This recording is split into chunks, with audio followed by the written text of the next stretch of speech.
Okay, let's watch it from his perspective at the start. 2 times. Yeah, there we go. Control N, yeah. So his base, if we're looking just here, it looks pretty good. Actually, to be honest, it looks great. He's got a back forest here, back deer, back gold, side wood, and kind of side berries. So very, very defensive map, I would say. And I think you can see him grabbing a deer. Good. 4 on wood, going for mill. Very defensive map. Cataphractos. That's awesome. So he's scouting, and he's scouting trying to find my resources. Sees a random relic. Getting a boar here. Now, from our perspective, from my view, I wanted to go an early drush because I wanted him to be on the defensive, and I didn't ever want him to get any pressure on me. So I went 2 militia, and then because he spotted it, I went forward. So normally I wait for the 3rd, but with 2, you already know he's just seen that. He's about to he's got a choice here, right? And the same choice we had in the earlier game today. It's you either wall in or you make your own militia, and he has a good economy. He did the mill start, and he decided, you know what, I'm gonna be, I won't call it lazy, but I'll call it a counter to a fast drush is a slower drush because you have a better economy. You have your mill up earlier. You got some berries. So I'd use this as a teaching moment to say that if you can see a fast rush, see it coming. His style of play here, really smart. Now, you do have the options, right? I mean, if you had a really easy to wall map, and he kind of did, you could wall this side early, and maybe even wall here and send your drush forward. But in our case, we had a pretty good map too, to be honest, so I think both of us had a good map.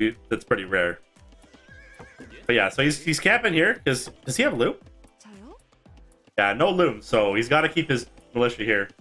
One thing we could do is if we realized how to dive, if we realized he had no loom, he might dive villagers. That actually works really good. Just leave the militia alone and go for vills. Maybe you get a vill or 2. Have to enable setting use mods or something, Takara? Okay, I'll figure that out for the next time we do Capture Age. And I think we can speed it up a touch, because we know that we just kind of dance with militia. He goes up, I go up. How do we do that? 2 times. Okay. Now he's getting deer on the way up. Probably. Oh no, he's getting deer to go up. This is why he feudaled so late. So we did throw him off his build quite a bit. But, because he did the greedy walls too. I mean, I guess we knew that. Now, I had 3 militia, he only has 2. If I knew that, I would have went in. I probably should have scouted with my scout. I was obviously waiting for men-at-arms, right? And he managed to get this closed off, so.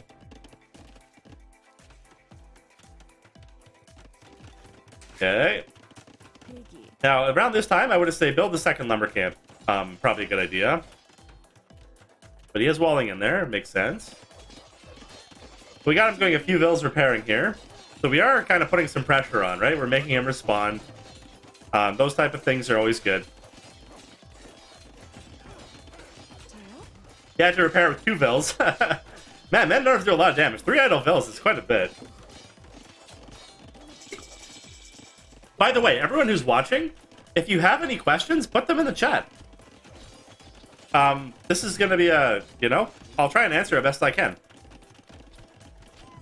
So he's doing archery range and some skirms. They have the free armor upgrade. So if this is any other civ, he's in trouble right here. You can usually put a lot of pressures on with 2 archers.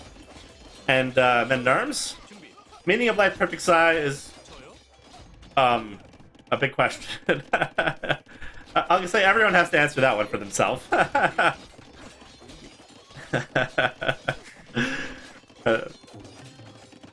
Yeah, he's getting a blacksmith because he knows he needs fletching, or else we will put a lot of pressure on here. And he only has... Oh, he did do a second lumber camp here. That's good. So, at this point in the game, right?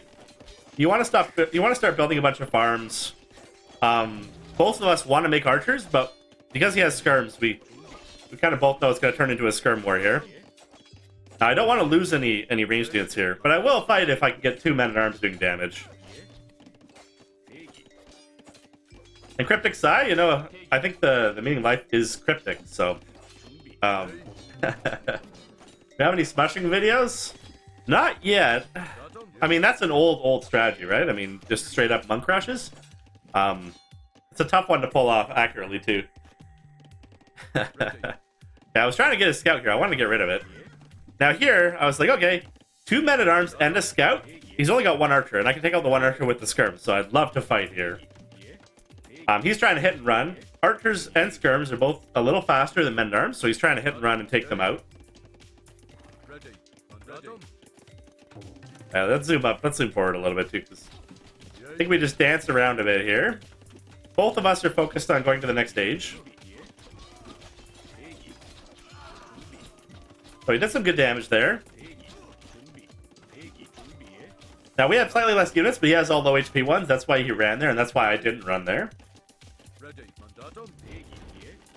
Now he's just kind of camping behind the walls, going up. We're going up roughly at the same time.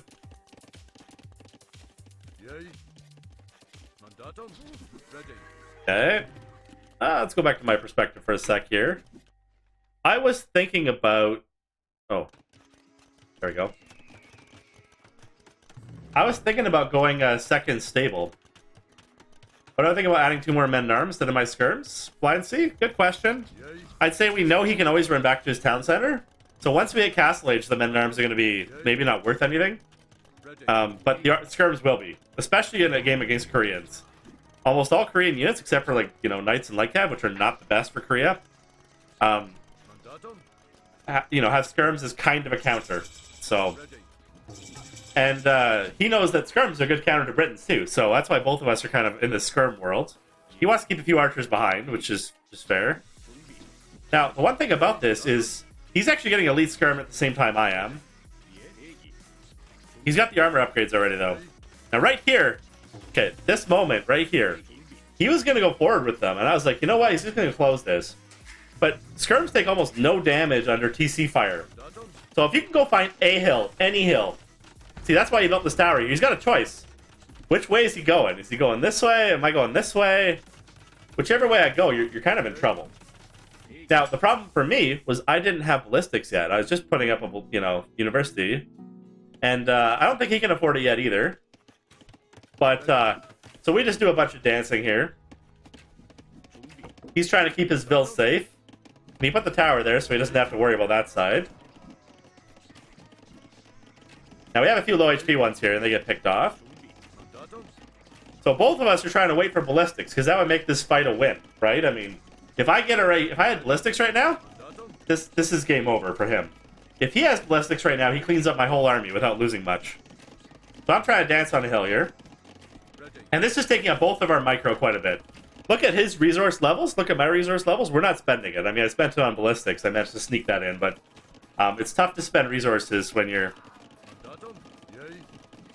See, and I decided to run here. And now he realized this isn't really enough to do too much damage, so he goes for the castle.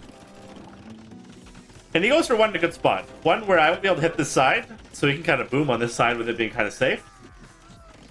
MK Patient, the poll was that 80% of people wanted to watch us analyze this, so... So we're gonna analyze this one, and then we'll go play some more. And it'll get a little more interesting as this game goes on. So I did start adding TCs here. He started adding Castle and Mangonels. And this is where I knew. I knew right here, even though our score is slightly ahead, Mangonels and War Wagons against Britons. Are you going to go Knights? Maybe. But Knights are not the best either, right? Against War Wagons. Like, they're not terrible, but without Bloodlines, they're definitely lackluster. Knights probably would have helped, but...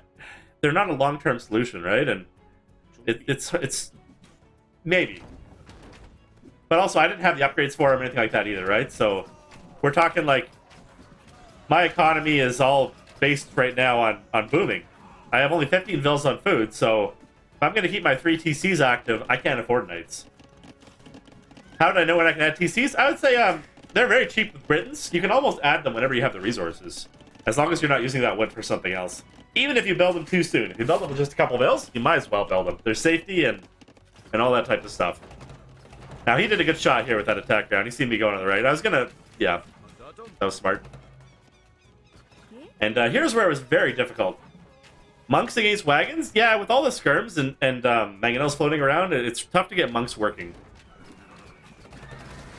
And he just even uphill decided to just kill that mangonel because he knows once his mangonels are out and mine aren't, there's not much I can do. I think I lose another mangonel here. Yeah, great shot. Now, I realized there was going to be a problem right here, so I did the second siege shot. The idle TC time, I would say you don't worry about that when you put up those extra TCs. Those are for safety. Those aren't for booming necessarily. I mean, you're obviously going to make bills whenever you can. Why am I keeping faith in skirms? Well, what are you going to make? I mean, there's not a lot of options here. I mean, we basically said you got two options. You got skirms. We got some mangonels already. Or you got knights. And knights, he can run back to castles or towers anytime he wants. And he can add his own monks, which are great against knights. So, skirms are kind of the best option here. And we decided to take his out there. I probably could have went out this way and shot it, but maybe not deleted. And here I'm just trying to not lose as much ground as I can and trying to go up to the next stage.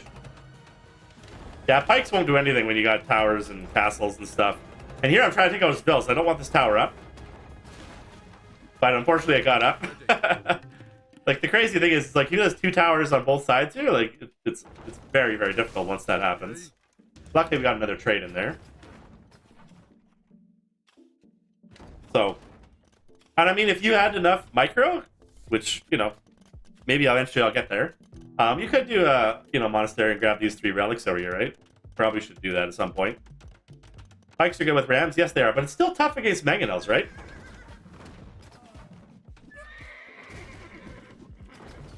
So we're getting a few okay hits here. Got some, like, those wagons are not cheap, right? So when you can knock out a wagon, it's, I mean, obviously that was a good mangonel shot. But also, at the same time as this is happening, like, look at our resources. We're trying to spend all of it. I've got 30 on food. So I know I'm really trying to get my boom going. He's really trying to get his push going. Got 2 things happening here. And I went, you know what? At some point, I'm just like, I don't usually do towers, but this is feeling like a feudal age tower war. So why not do a few defensive towers just to stop this push? And I know Britons have guard tower. Well, I'd say, yeah, I'd say if you can keep them off stone, that works too, of course. But I'd say that actually the tower option was probably a really good one, to be honest. If you got this one house down and put a tower right in the middle here, like, I'm in deep trouble. 10 farms gone and 2 TCs where Vils gets shot as they come out. We both have ballistics, right? So yeah, let's speed it up a bit because this turns into a crazy game soon. Now we're trying to raid here. I just want to keep them off wood. I know that Koreans run out of wood pretty quick, so anything we can do to keep them off as many lumber camps as possible is good. Now he did spot this a little too early for me. Actually, this was painful. But we did manage to buy some stone right there and put up a couple. And right here, he sees it too, and it's just like, oh man, I'm in trouble. But we are giving these wagons some damage too, so. The nice thing about guard towers is they can kill mangonels, right? So that's the one thing that, once they have vodka and arrow anyway. And by the way, what we're doing with these skirms here is we're trying to pick off any reinforcements for free, right? I mean, I know I can't attack that army straight on because the mangonels are there. I know I don't want to attack him because he'll just make one mangonel and chase them down. But if I can pick off reinforcements, it's a good idea. So we hit him here, and to be honest, we got 15 more Vils, but he's about to click imp, and he's got the map control, to be honest. Like, the score, we're down by 1,000 score, because he's got all... These are very expensive units, too, right? So we're definitely behind here. As you can see, even with 4 mangonels and 5 Vils repairing, it's tough to kill guard towers. So we decided to make 2 more here. And it's tough for him to get in time to stop that. So by resources, he's got a lot of... I didn't see the mangonel here. I just attacked, right? That one hurt. Lost a lot of resources there. But we did manage to get our castle up. That was very critical. We have to get Trebs out, because if he gets the Imp and he gets Bombard Cannons, it's tough to trap these down later on, too. It's just a very annoying spot to be in. The other thing we're doing right now is we're expanding outwards to both sides. I want map control on both sides so I can attack him wherever there aren't towers. That's very important. Now, and he's done some tower defense here, so I really can't do a ton of damage. And yes, I did a random gate here. I don't know. I don't even remember building that, to be honest. And by the way, this is a good thing to do from him. Repair that mangonel. And I lost how many skirms just trying to get that stupid mangonel. Probably all of them. Brutal. Anyways, look away. Expanding on the map is super.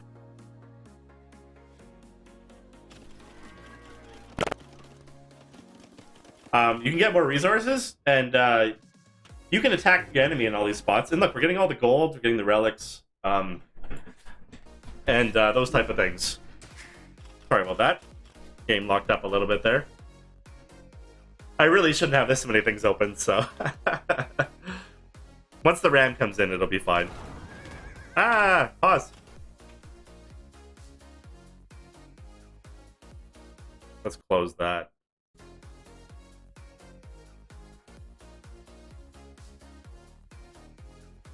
Yeah.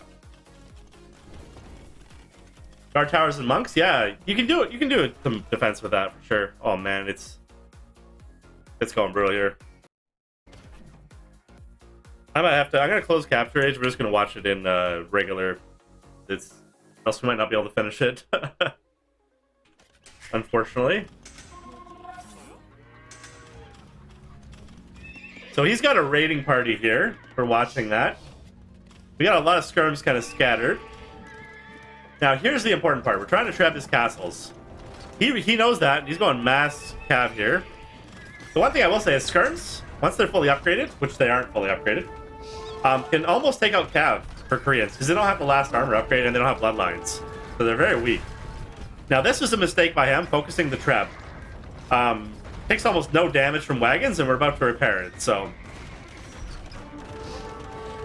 Definitely fight the army there. Mangonels come back, though. Why do you care if you have a house on a hill? That doesn't matter that much, Sharp. But a house on a hill is still going to make it so if you attack move, your units are going to attack that house. So it doesn't hurt. And obviously we lost our army here. But we may have spent a ton of resources repairing. And the other thing, we towered this at the same time. See, this is what I meant by map control. He would have had this gold if we didn't go here. And we've stopped him from getting this gold. And we've stopped him from getting this gold. And we've stopped him from getting this gold. So, if he runs out of gold, there's not a lot of options here. I mean, if you look at his base, this is his last gold. It's F11, I think, to display the timer at the top of the screen.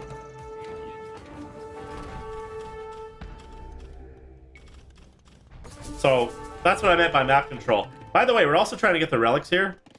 I don't remember when I did it exactly, but I think we took a couple of them already.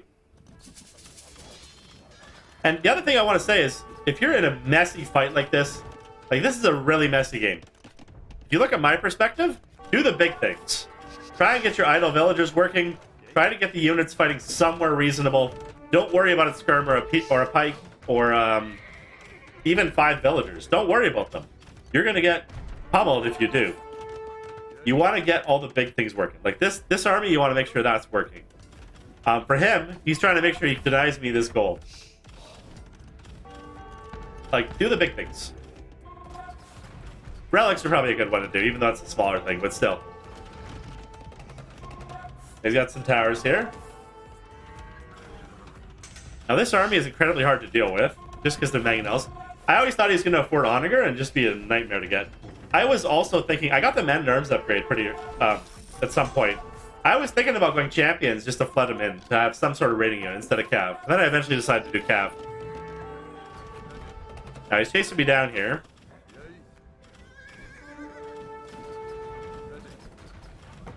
Now towers don't do much to skirms, so that's not a big deal. He kept housing me here too by killing these houses. I got a small raid here. Obviously it gets wiped up by the tower there. Let's go a little quicker here. So here, we're just trying to get a good engagement, right? Take some wagons out. They're extremely expensive units. Got a nice 4 or 5 there.